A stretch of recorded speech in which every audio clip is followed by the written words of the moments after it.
All right, hey guys, what's going on? My name's Chris Hawkes, and this is your best life defined. How you doing today? Did you wake up energized? Here, let me ask: is it working yet?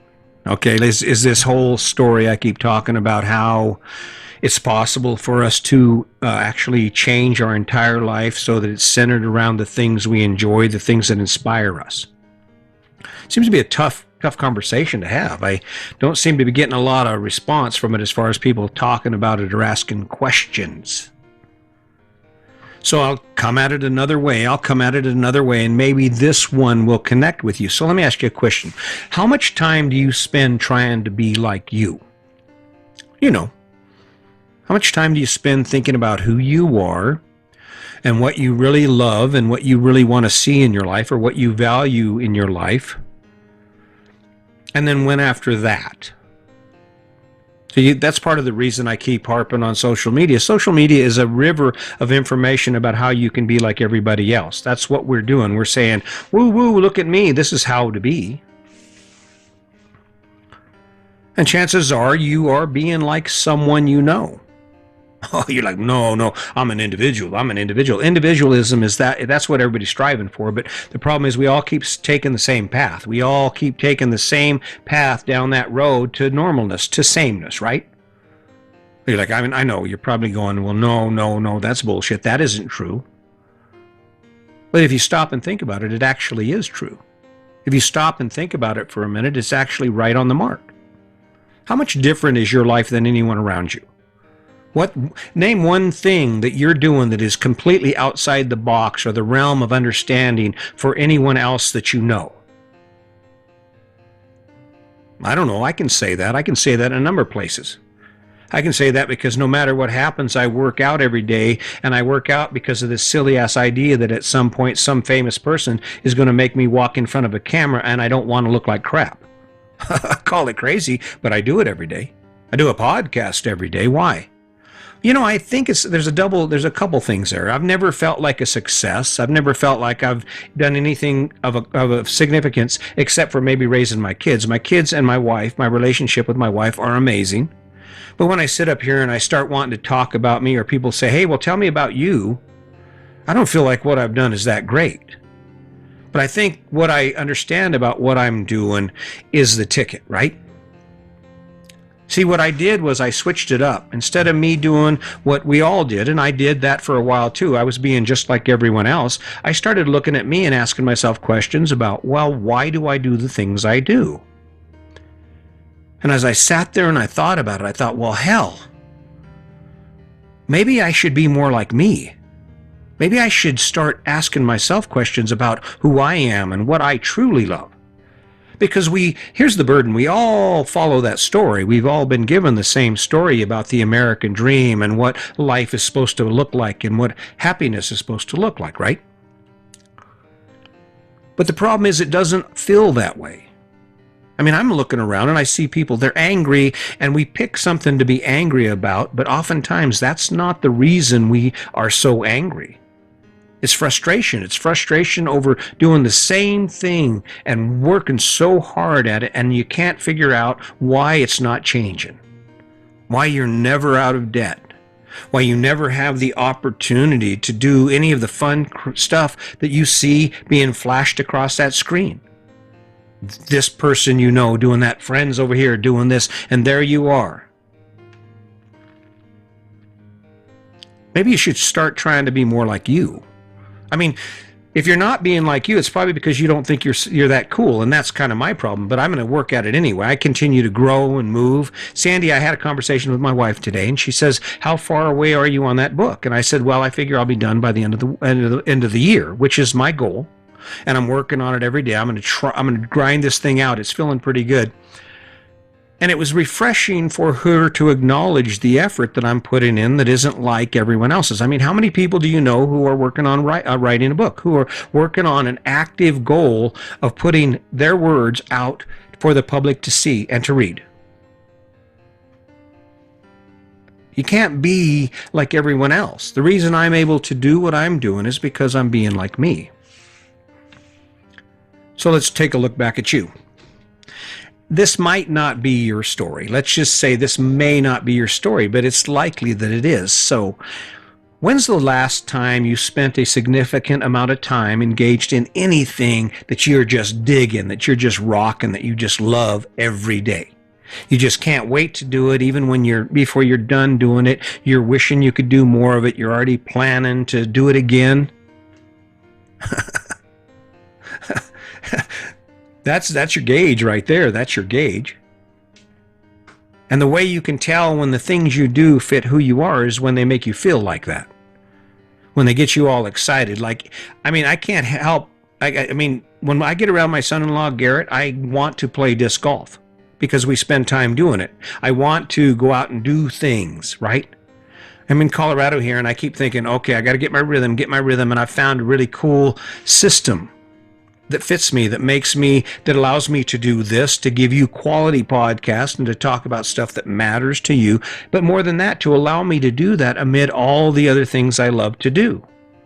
Got me a dynamic workout, and in between, I was sitting here working on this, trying to figure out one more way to connect with you. And it's because I spend my time thinking about who I am. I spend my time thinking about who I am and who I want to be, who I want to become, experiences that I want to have in my life. Right? So, back to you. If you were trying to be more like you, what would that look like? And if you were trying to be more like you, what would it look like? An example for me is I will work out every day. I will do something physical every day to ensure that I do my part to make sure that I live as long as I can and I'm as strong as I am. And the reason is because I love me, and of course I love doing what I do, and I don't want it to stop. I don't have a lot of things in my life that I don't enjoy.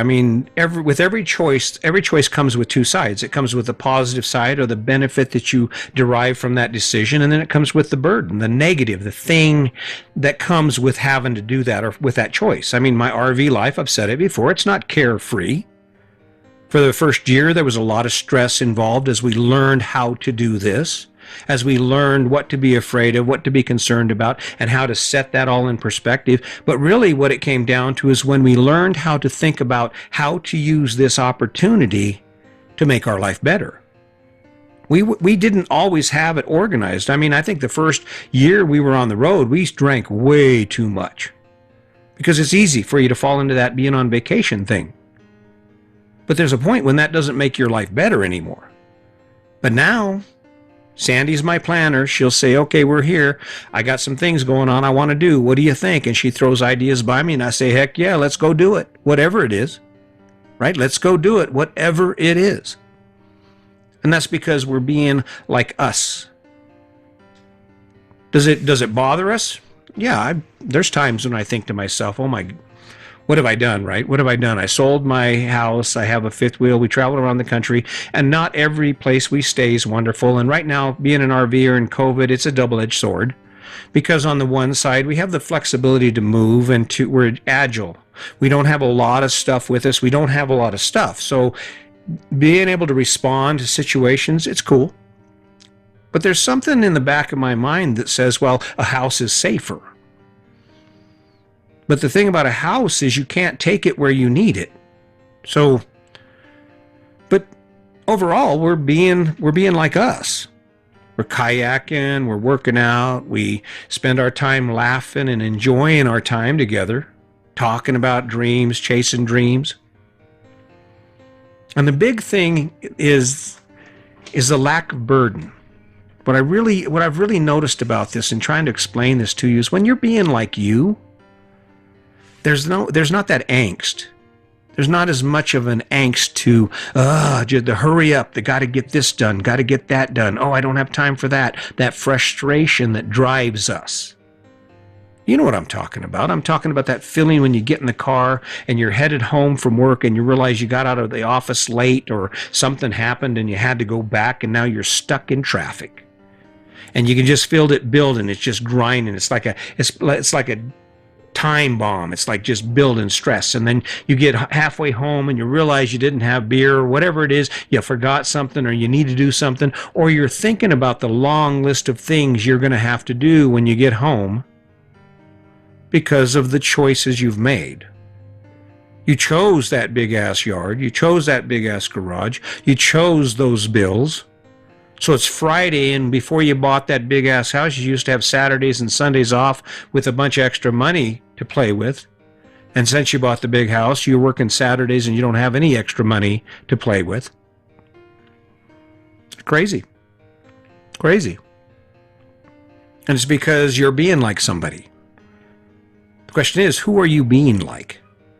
Where did you get the idea that all of the choices you've made are going to make your life better, going to make you happier, going to inspire you, going to get you to wake up in the morning energized about any of it?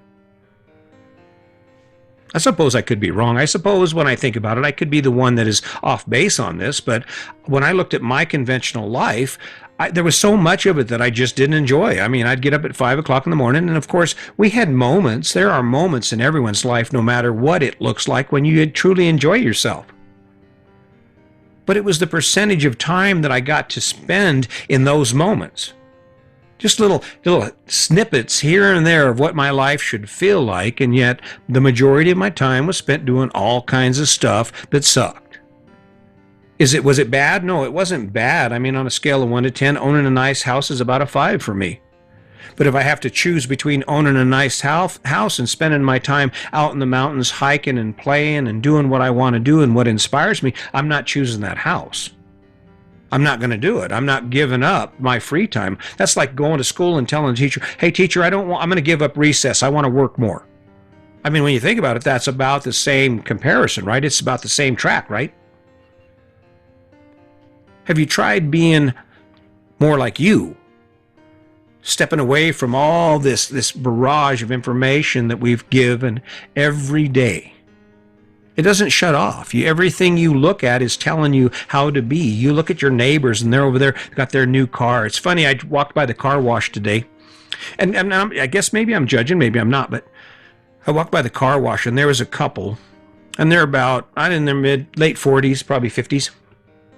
Two of the fanciest vehicles I've ever seen, two of the shiniest vehicles I've ever seen, and they're out there just rubbing them and polishing them. And then I look across at the car wash and there's an army of people getting on with that car thing, cleaning it up and doing what they want to do with it, spending that time working. And I'm thinking to myself, well, maybe every one of those people who are doing that actually loves that whole thing, loves that more than anything else they could be doing at that moment. If that's the case, that's cool. That's exactly where we all need to be. But here's the deal. The second that you have one thing that you'd prefer to be doing than cleaning that vehicle, that's the second that you have to start looking at that thing. Or you should. I mean, if there's something better than cleaning a vehicle, I'm doing it. And that's what I'm doing right now. I used to clean my vehicle every weekend, used to clean my wife's vehicle, polish it up, do the windows inside and out every weekend. Then one day I woke up right after my dad died, and I realized, if I'm going to die, do I really want to spend the life I have left cleaning a car when I love mountain biking, hiking, kayaking, traveling, exploring, cooking, spending time with my family? So I started being more like me. I started asking myself questions about, why am I doing this? And I respond back, well, I don't really know. I don't really enjoy it that much. Okay, let's figure out a way to get rid of it. And that's what we did. I said it before. It's the truth. This house isn't anything elaborate. It's a trailer house. As people at my wife's job so adequately pointed out, you live in a trailer. I get that. But guess what? It's a launch pad for my life. I have everything in my life that you have in yours, plus some. You got that big fancy house. Well, what happens in that house? Let's see. It keeps you out of the rain. It gives you a place to store your food, store your stuff, cook your food, gives you a place to sleep, to clean yourself, and to relax when you're not wanting to be someplace else. My house does the same thing. But my house does something else. My house moves. My house allows me to do all of those things and then some in a new place. And the only thing that determines when and how that happens is me. And the more I'm like me, the more I understand what I enjoy and what I love, and the more I am inspired to do it.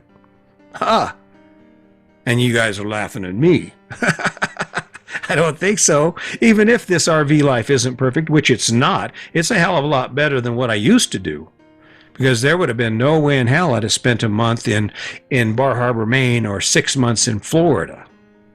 And all of the things in between, it rocks. So if you're trying to figure out where you're at in life and you're trying to figure out what can I do to capture more of the life I want to live, maybe you should stop looking around at everyone else. Maybe you should shut that noise off that keeps scrolling on your phone, influencing your thoughts and making you want and making you believe you're not good enough. And sit in the silence just long enough for you to start getting to know who you are and start asking yourself some serious questions about it. Try it. I challenge you to commit an hour a day to you, to thinking about you, to having ideas that are pertain to you, to asking yourself questions about who you really are and what you really love to do, what really inspires you. And I guarantee if you follow that path, you will find something better than where you are right now. Because it never gets better, more better, or it will never get better than it does when we're all about us. So keep that in mind. I appreciate you showing up. I am going to show up here every day because I think this is working. It's working for me. I hope it's working for you. I hope you'll grab a hold of it. Mind some of this for the stuff that you need. Forget about the rest. And as always, just remember today's your day. Make it a good one.